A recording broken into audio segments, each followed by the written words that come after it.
Who wants to watch somebody that just sounds exactly like their recordings? If somebody that is a non-believer, ends up being like, hey, I really liked your live set. Not my type of music, probably won't buy it, but hey, I'd love to see you live again. I'm I like, was okay, present. I won still. AT1. For Audio Technica and AT1 Radio, this is At Some Time Somewhere. I'm Jacob Derwin. Today I'm joined by Rare DM, a.k.a. Erin Hoagg. She's a Brooklyn-based producer and singer, playing electronic pop all over the globe, but today she's joining us in the AT1 studio. May I call you Rare? Yeah. Rare, welcome to the AT1 studio. I'm so happy to have you here. Thanps for having me, Jacob. Yeah. I'm excited to be here. We were chatting before the recording, and you said something that really resonated with me. Audio Technica, the company that we do this with, their whole philosophy is analog, right? Record players, vinyl, the analog experience. It's multisensory, right? It's not just like passively listening to something. It's engagement. And you called yourself an analog-first musician, and I want to know more about what that term means to you. Most of my recordings are entirely hardware. I don't really use anything in the box. It's mostly out of the box. I do record into Ableton and then I edit from there, but I start with like jamming in my studio and I play live without a computer. Use an octo track and a machine drum for my live performance with vocals. And in the studio, I like hitting things. I started out as a drummer, and because of that, I really am prone to drum machines. Synth drums, specifically, are the best of all worlds. Yeah. Are you one of those drummers, especially playing with synth drums, are you one of those drummers who's like, I'm just going to literally start banging stuff and record it into a mic and see what I can use? When it comes, I have one particular piece of gear called a Sinair, and that's like a really cool synth drum, and it looks like a UFO. And that thing is like, you can make a sounds like from the movie Alien, it could be like a little ping, or it could be like a Oh my god, I don't know, sorry. Like it's like the thing when you go to Home Depot, you get a piece of sheet metal and it just like wobbles. Oh no, it's way cooler than that, Okay. because it's like no, it's cool, Jacob. Sorry. It's cool. It's like in a movie theater when there's like that low resonant, like, the drones. Yeah. So like, especially if I put it through a delay of some kind, it's just like, my neighbors hate me. It's like, so if I'm going for like, let me have some cool drone moment and some really big, like pack your punch, like, I'll reach for the Sinair. Yeah. It must be really fun and also probably challenging to build those kinds of sounds out of organic noise, because I'm sure a lot of producers, they're relying on like the same MIDI tracks that everyone uses, and there's nothing against that. There's a lot of great stuff in there, but to build it out using hardware, it's a lot. It's literally more hands-on. It's literally more. It's involved. I like the way that imperfections and accidents happen. Right. So it's really, really great for having like magical moments that you can never play again because you do not know how you did it. And if you try to replicate it, it will fail. You said you don't play with a laptop. I don't know a lot of electronic artists who are frankly brave enough to put the computer down. Yeah, I mean, what I am lacking that I'm kind of like, damn it, I'm a little jealous, is the ability to sync like lights with your Ableton. So people that are using MIDI keyboards can have their entire set completely clocked to like really good, I think, is it DMX or something? I think that's the word. Oh, but like the lights that are like yeah, sure. So it's like with those, I was like the hip hop artist. You were like, no, like DMX, like the lights. Anyways, that's what it's called. You're entirely right. Okay, yeah, good. Yeah. Okay, so basically, I need to figure out how to do the MIDI to DMX converter and see if I can get my octo track to clock it. Because the thing is that like the octo track, kind of similar to a DJ mixer, has a little slider, and I use it for transitions when I go between like songs sometimes. But if I'm doing that, I can't have like one entire light session set to a button that I need to transition to on the other side of the slider. Yeah. Like, I'm sure there's some sort of MIDI CC information that I can do, but basically as a complete noob to to DMX, I don't Yeah. know how I need to talk to a professional. Yeah. I am not a professional when it comes Well, to the DMX. This is why, especially in a performance setting, this is why even a solo troubadour acoustic guitar musician probably has a front of house. Yeah. We have a lighting Where's tech. my front of house? Well, that's the next step. You got to find that. Well, that brings me to a great question, which is when you're performing live and you're performing solo, like, tell me about going out on that tightrope, especially without a computer behind you, especially when it is a live performance. It is all on you to get everything right. You don't have somebody else up there with you. There's a crowd watching with bated breath. Like, what's the experience like, and where does that boldness come from to do such a thing? I was doing the talent shows solo when I was in like first grade all the way. I broke my leg in sixth grade, and then I was the host instead. But when I did the talent show when I was little, which my mom has those on VHS somewhere, and I do want them. Always my principal from elementary school would come up and tell me, like, oh, the best performance you ever did was that first Irish dance. And like as a first grader, I choreographed an Irish dance to myself and went out and performed it in front of the school for the talent show. Were you a dancer?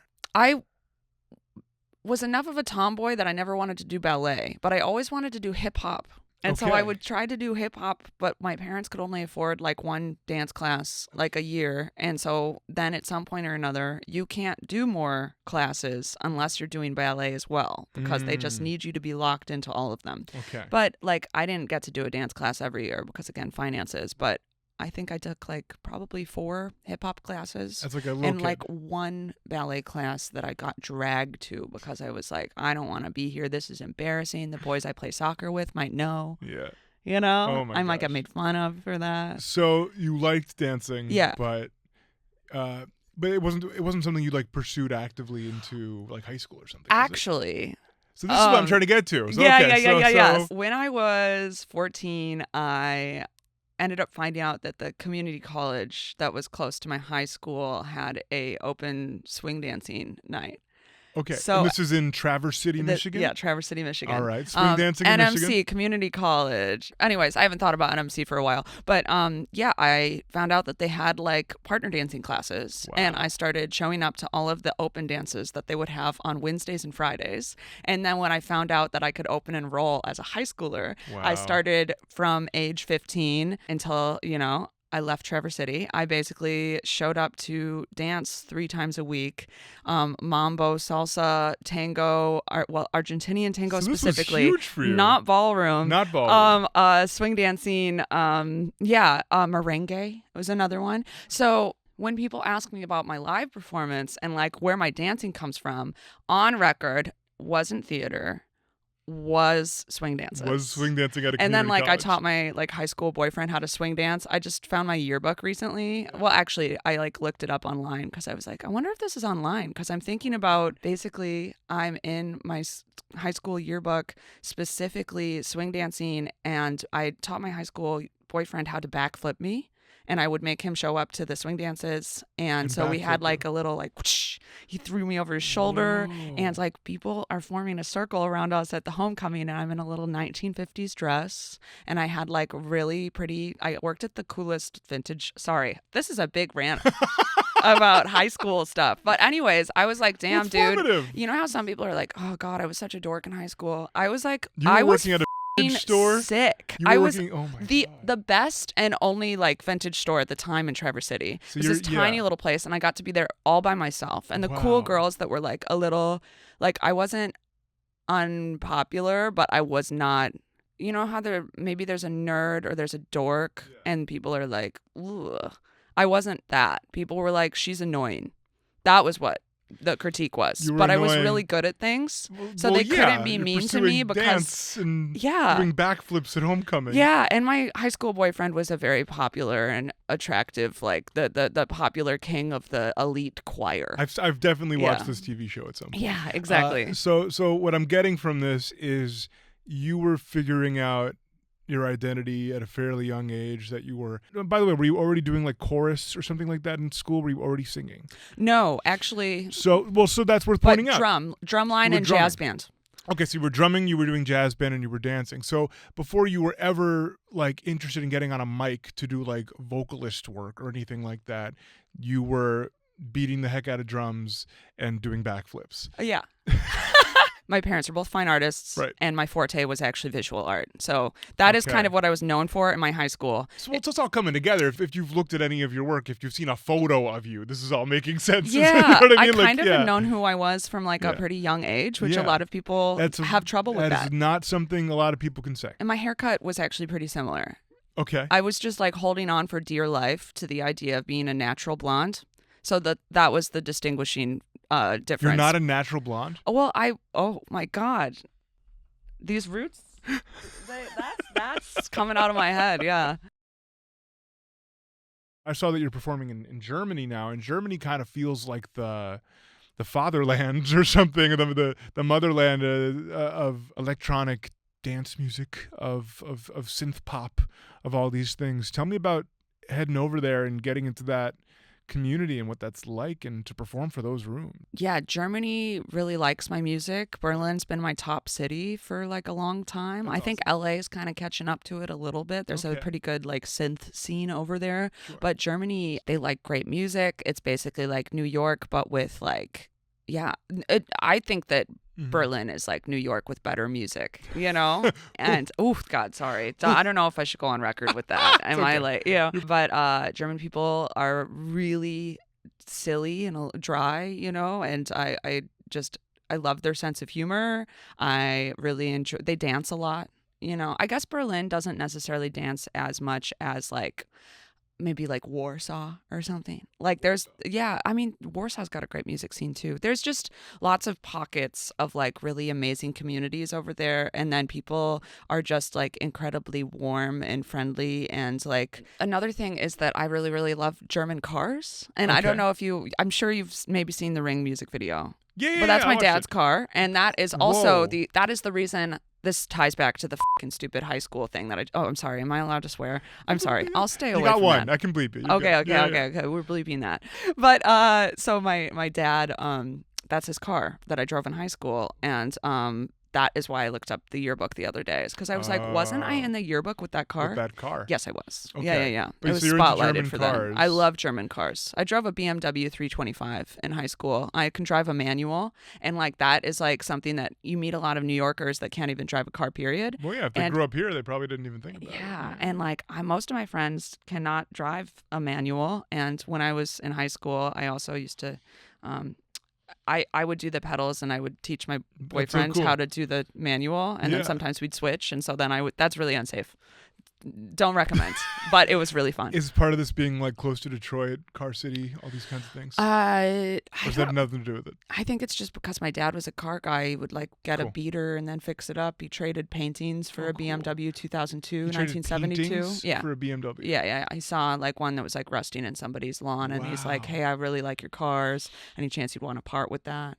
You know. So I'm really mad at him for that one because he got rid of it, and I was in elementary school when he got rid of it. It's orange. Yeah, it's a really beautiful car. Yeah. So and it's German. So when I'm in Germany, I'm like constantly just taking pictures of cars to send to my dad. I feel very at home in Europe. I very much like it. I was gonna say this feels like you already have a pretty clear like sense of self Mhm. and who you are as a person, who you are as an artist. Like that's very clear. And it sounds like maybe maybe Germany is like the place that embraces that the most. Well, just like Europe in general, I think it's the architecture is so beautiful. The food is so amazing. I also, if I have a beverage of choice, alcoholic, I love wine. You know, if I'm gonna go, I try not to drink that often, but if I do, red wine is amazing, and it's even better over there. And I think that it's just they have so many nice things that are well made. That's what I like about Europe. Okay. It's like beautiful architecture. The people are really kind, and just things are thoughtful. And like my parents just like, you know, would rather save up for the right couch than buy a couch to make do. And that's just like, I like beautiful crafted things. And you go to, and everything is nice. It's pretty indicative of you as an artist.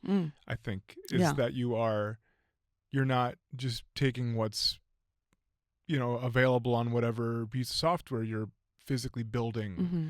your music. Your music videos are, like you said, you're finding your dad's old car, so you can feature that because that's what's artistically meaningful to you. It's an Mm-hmm. object that was made. That was out of necessity and needing a cheap video in that particular case. But still, like it's clearly in line with your sensibilities, and like you're talking about like I don't want to rely on a laptop. I want to do this part live. I want to make this exactly the way that I want it. I want to experiment with all these sounds till I find the thing that speaks to me exactly. Mm-hmm. You're not just the preset. Yeah. I think I'm hearing a clear connection. I also wanted people to know that I actually make my music, because it was an issue when I first started playing live that people would say, "Oh, so who makes your music?"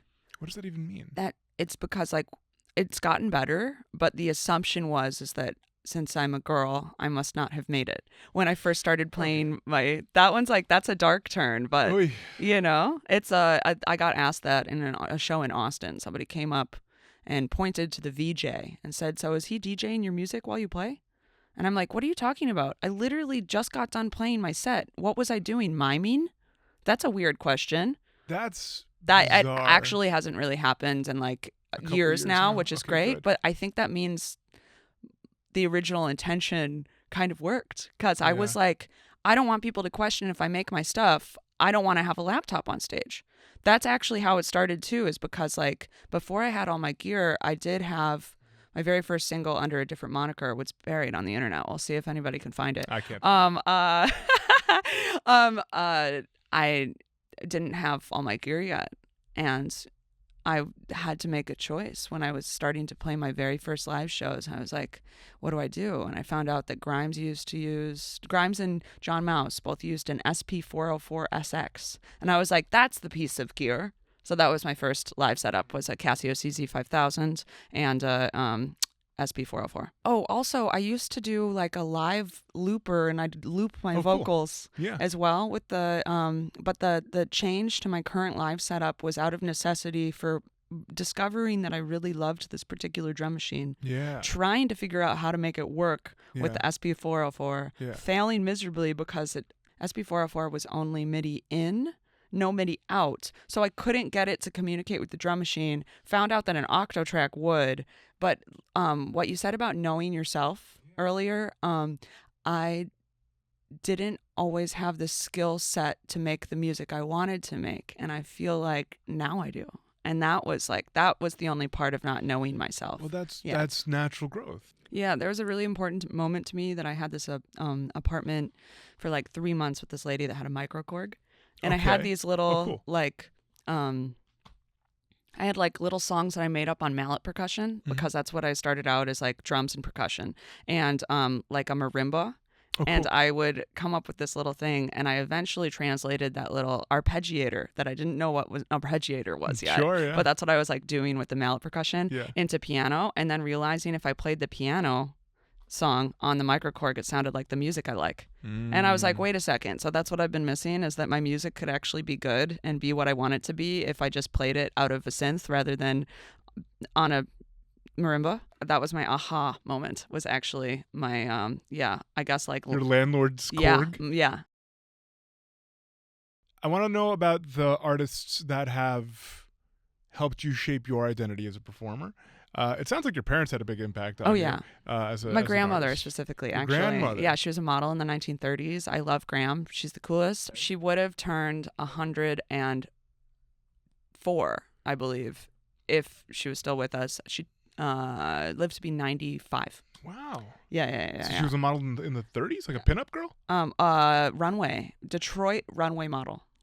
I can't say I knew that was a scene. I didn't even know they had runway shows there, but she had some very nice like clippings and magazines and stuff, and like just she was really beautiful, and I guess 5'8" was really tall back then. And she also went to fashion school like I did for a tiny bit then. Oh, but I think it's just more about like the essence of like how she would care about objects and taking care of herself. And like, she's a Leo like me, if you're into astrology, but basically, the tiny boxes and like beautiful things that she had around her house are kind of like where I got my sensibilities and like my I don't want to use the word pretentiousness, but like distinguished taste. You're allowed to have taste. Okay. You're allowed to be particular about the things you want. Yeah, she just had lots of beautiful things, and I think she just really influenced my taste. And then the other thing that influenced my taste is my older sister, which like she would say that I would never have told her any of this when I was growing up, and she had no idea that she was so influential, but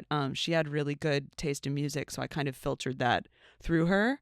And so to get back to what influenced my live performance, because that's where we're leading with this, other than, my parents were influential because my dad's a drummer, and they're both fine artists, and I guess learned to believe in myself when it came to being capable at art. Yeah. Through Well, like to see it as a drawing and stuff. well, to have a good example of growing up like that is Yeah, so yeah, helpful. exactly. Yeah. And then, going to museums and stuff a lot when I was little. absolutely. I've seen like Interpol was really important to me. The yeah, Okay. yeah, yeahs, Okay. basically the music that I listen to on repeat like all the time is like the Blood Brothers, the Yeah Yeah Yeahs, the Strokes, and Interpol were like Cool. the Trinity. Well, that's more than three, but I was gonna say the Quadrinity. Trinity. Yeah, Quadrinity. Was there like a certain moment, maybe watching a music video, maybe seeing a live performance, hearing a song for the first time that kind of like knocked you out of a daze where you're like, whoa. Whoa. Well, recently I got to see the Blood Brothers again, Oh, and yeah? I was like, Where was it's it? everything I dreamed of, because I didn't get to see them when I was little. That was at Warsaw. Oh, cool. Yeah, Here in New York. Yeah. exactly. That was awesome. Fabulous. But I think it was very important to me that I went to like Lollapalooza 2007. Yeah. Tell me about Lollapalooza. And That's amazing. Yeah. That was like an incredible lineup. I just went for one day. Interpol, the Yeah Yeah Yeahs, Tokyo Police Club, Regina Spektor, Clap Your Hands, Say Yeah. I think those are like everybody that I saw in that one day. And it was like all of this shit that I, only knew about because my older sister listened to it. And then I got a picture with every one of the Tokyo Police Club boys. Incredible. Yeah, because they were all like so cute. I just saying, I was like, I'm like really young in those photos, and they're like awkwardly like. Who's this kid? Yeah, exactly. Okay. So how meaningful is that to getting back to the Blood Brothers in particular? How meaningful is it to as a grown up to be able to experience a live show maybe you missed as a kid? Oh my God, it was amazing because I kind of had I can't say this. I'm not much of like a fangirl most of the time, but in this particular case, I was like in a suit when I went to the show, which was kind of funny. I had super fresh hair just like I did today. I went there with my hairdresser actually, and he was like, "I'm hanging back here because I can't have my wrists be jeopardized in the mosh pit." I was in the mosh pit in the front, and like my favorite song is like "Love Rhymes with Hideous Car Wreck." It's like really good. And so I was like of a certain yeah. So I was kind of like in the front being like like singing along and screaming along with the whole thing, and then like they finished their thing, and I definitely had a crush on the low singer, and Jordan. And when I was little, on record, he's married, and I'm in a relationship, so not this isn't you asking him out. Yeah, exactly. You're good.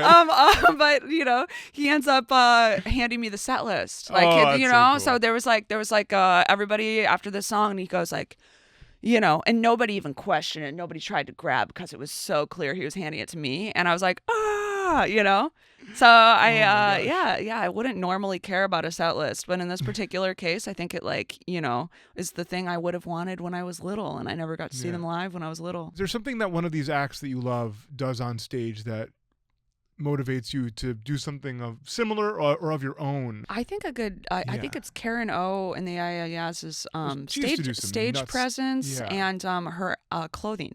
I think that like something that when I saw her at Lollapalooza, I remember she rolled up in I think she had like a silver like very super sparkly, like weird cape thing. Yeah. That then she threw off and revealed like a little bodysuit with these big fishnets on. Yeah. And I think it's kind of like maybe the performance element of it that you get to go and like, I believe in doing the full package. Like you dress up for your shows, you know? Like my style has evolved, and for special occasions, maybe I'll wear less clothing. But for like most of my shows now, I've really gotten into suits, and I like how David Byrne like had this like super big, you know. So I think it's like I didn't really have a specific artist that I'm like, oh my god, that's what they're doing, that's what I want to do. Yeah. But because it's like more of a culmination. But you've of seen things. how much it matters to you. Like the fact that they're coming out I in love a the stage distinct performance aspect of it, and I think that like who wants to watch somebody that just sounds exactly like their recordings? Like, I mean, to be fair, actually, the Blood Brothers really held up their recordings at their live performance. Nice. But it's a visceral experience to see people like,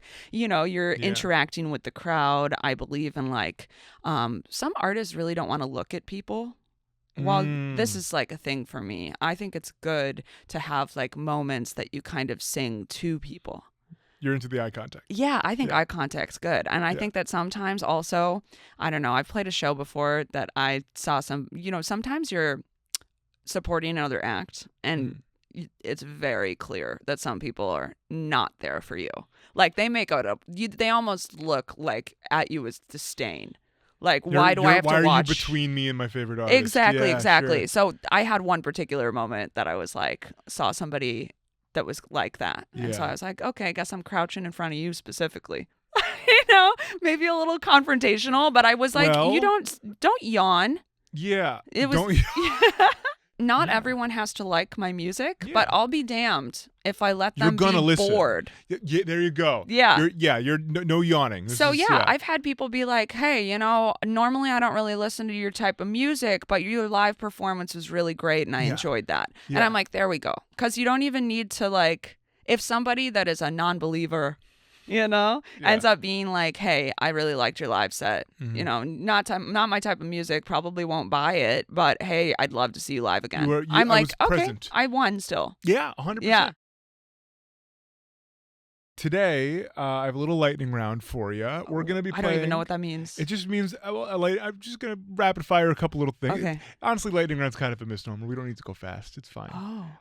Don't even... I've done this once before. I'm calling it the playlist game. Oh. The playlist game means I go on Spotify and I try to look at what playlists your music have ended up on. Oh. And that's fun. I'm going to name some of those playlists and I want your gut reaction to the name of the playlist. Oh. All right? Oh. Yeah. Okay, this is exciting. I'm excited about this. I have 4. Okay. And some of them might be kind of similar. There's a lot of terms here that I'm not 100% familiar with, so I'm going to want your take on them. Okay. All right. The first one is goth girl music. Nice. Okay. I love to support the goth girls. Yeah. Is that a clear, distinct part of your audience? That's a funny one because I actually know who made that playlist. Do you? Yeah. I got coffee with him when he wanted to like hang out when he came to New York, and I was like, you know what? Let's go.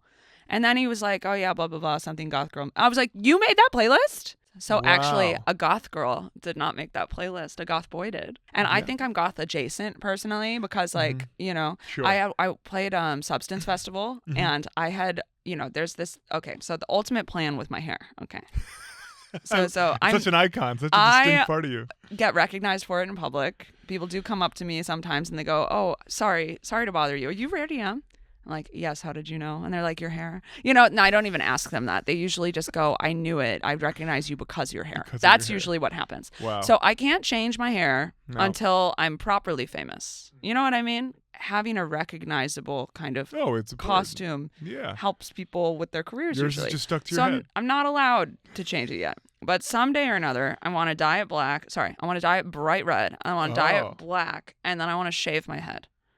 Okay. I want to do all 3 of those. Yeah. Yeah. And then I get to start over and probably just go back to this. Go back to this. Yeah. I got a friend in Pittsburgh. She calls herself Diet Goth. Mm-hmm. Oh yeah. It's a great term. Because I just always thought that like, you know, girl with the dragon tattoo, she's got like a very distinguised, like, you know, bleached eyebrows, kind of like crazy black hair, like a few different styles that she rocks in the movie. We're talking about the Daniel Craig, girl with the dragon tattoo one. Yeah. Okay. Whatever. Anyways, I thought that would look kind of cool because we both have kind of Rooney Mara.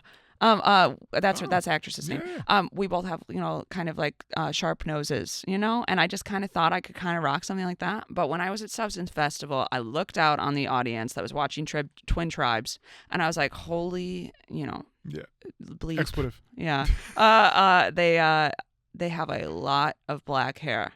And Cool. this whole having blonde hair actually is unique in this little goth world, and I can't change it if I wanted to, Dude. because I'd be another person with black hair.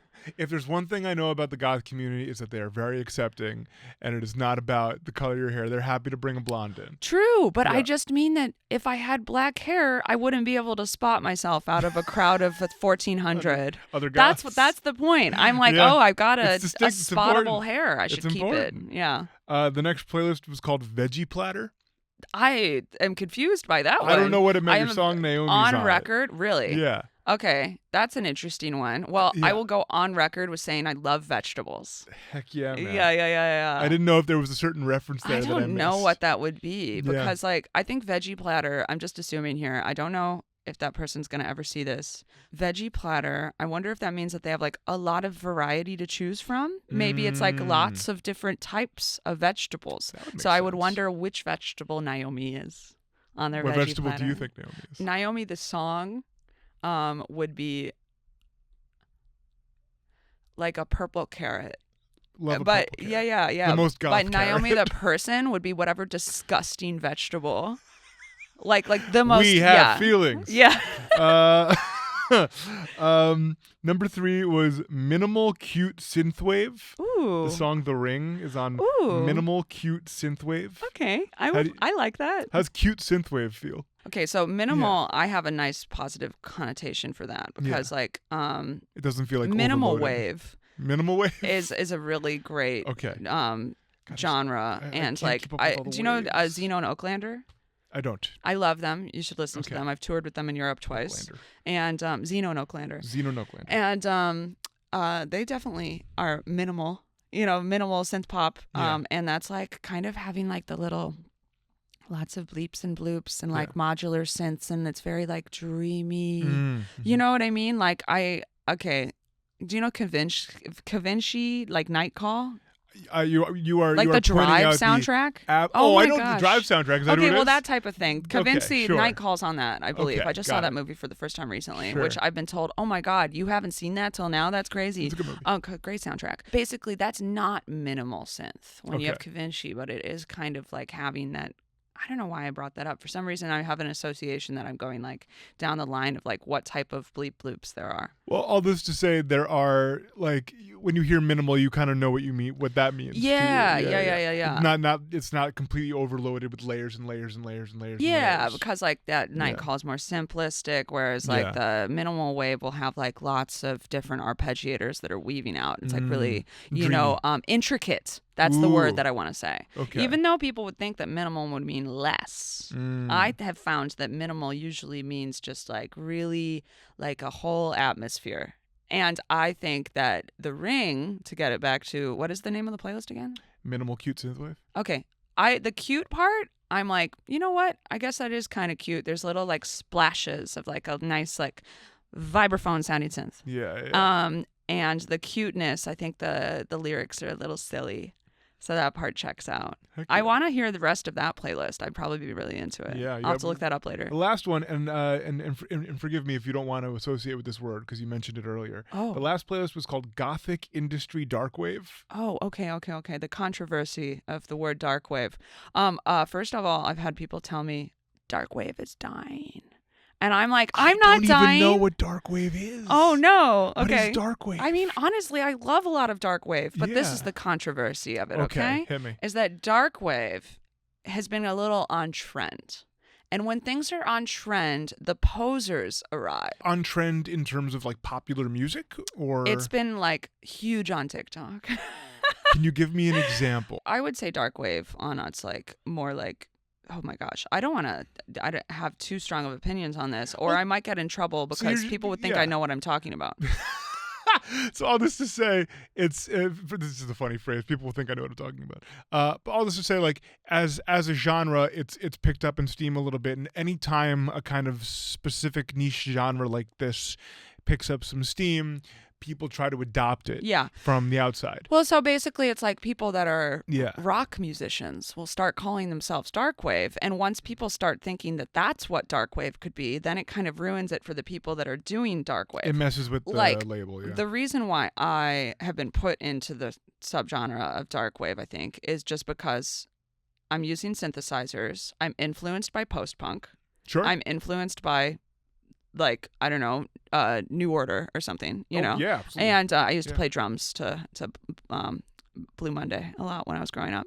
It's like one of my practice songs. To be honest, I didn't really know any other New Order songs until much later. That was the huge one. Yeah. If I were to say, oh yeah, I make darkwave music, and the person that hears me say that thought that the rock band that's calling themselves darkwave is darkwave. Yeah. They're ruining the label for people that are having it, that want to, like, it's like a funny thing, because if I tell somebody I'm a musician and they're like, what kind of music do you make? I cast a wide net first. And I say electronic. Yeah. And they're like, oh, so like David Guetta. And I'm like, no. All right. And so then I try to narrow it, and then I go, do you know Grimes? Okay. And that isn't even accurate either. And then they say no. Then I go, okay, do you know New Order? And they're like, no. And I'm like, I'm losing you. Can do then. But and then I just start, eventually I get to one single song that I can reference that they've heard of. And I'll be like, what about Believe by Cher? And then they're like, oh. And I'm like, cool, we're good there. So what about Sweet Dreams by the Eurythmics? And then they're like, what song is that? And then I pull out my cell phone. I play fucking 2 seconds. Sorry, bleep that out again. I play a second of, is that funny? Crazy that you had to try and get to your sound. Yeah. Believe by Cher. Yeah. Make your way through the back door of the Eurythmics, which, by the way, I think it works. Is actually close. I've heard that Sweet Dreams in Berghain. Okay. Which was amazing in the panorama room, by the way. I just want to say that was like a very cathartic and incredible. That was actually, you asked this question earlier, anything in music that's like made you be like, wow, this is why I'm doing what I'm doing. Yeah. Hearing that song over those speakers, I was like, whoa. Incredible. This is what I want to do, you know? But so anyways, darkwave, I have been identified as that by other people, and I don't mind it because I love a lot of great darkwave. But I think that the term is so misunderstood now that I would rather have people find me through the label of electronic, because it makes more sense then. Because I just don't want people to confuse me with a particular type of guitar music that's not even post-punk. I don't know myself well enough in a genre of music that I've been like, I am trying to do an 80s drum sound. Sure, yeah. But I have been like, oh, I like this 80s piece of drum gear. I'm going to use this. And then somewhere through that, not through knowledge and like attempting to make this drum sound, I've found the drum sound, if that makes sense. Okay. But I don't set out to make a particular genre of music. Yeah. Some people have a plan of action. Some people, they have a specific artist me. project where it's like the goal of this is disco revival through a post-punk lens or something. Yeah. You know what I mean? Well, do you know the term work process when it comes to fine art? Tell me what it means. So, I mean, I don't know if this is going to be the right thing, but I know that my parents are both work process artists. Yeah. And to say that, it means that you are chipping away at something or drawing something, and it kind of comes to form. So when I went to fashion design school, there's pattern making and there's draping. I loved draping. I did not like pattern making. And pattern making is more like you are knowing what you're making, whereas draping, it's a sculpture, and you're moving the pins, you're lining it up, you're seeing how you like it, you see how it interacts with the other pinning that you've done, and you keep on forming it until you like what the shape it is. And that's how I make music. So when people say, oh, you're trying to make music like this, I say, no, this is a complete accident, but I see what you mean there. Yeah. I've never even heard of that, but it's kind of, you know, for example, people would be like, your voice sounds kind of like Kate Bush and Bjork. And I'd be like, I never really First of all, listened to them growing up, but that's an amazing compliment. Thank you so much. You know what I mean? That'd be, to be fair, you're chipping it away. You're chipping away at a marble block to see what pops out. Exactly. So that's kind of like what's work process. Tell people where they can find you if you want to be found. I'm on Spotify as Rare DM. I'm on YouTube as Rare DM. I'm on TikTok and Instagram as Rare_DM_.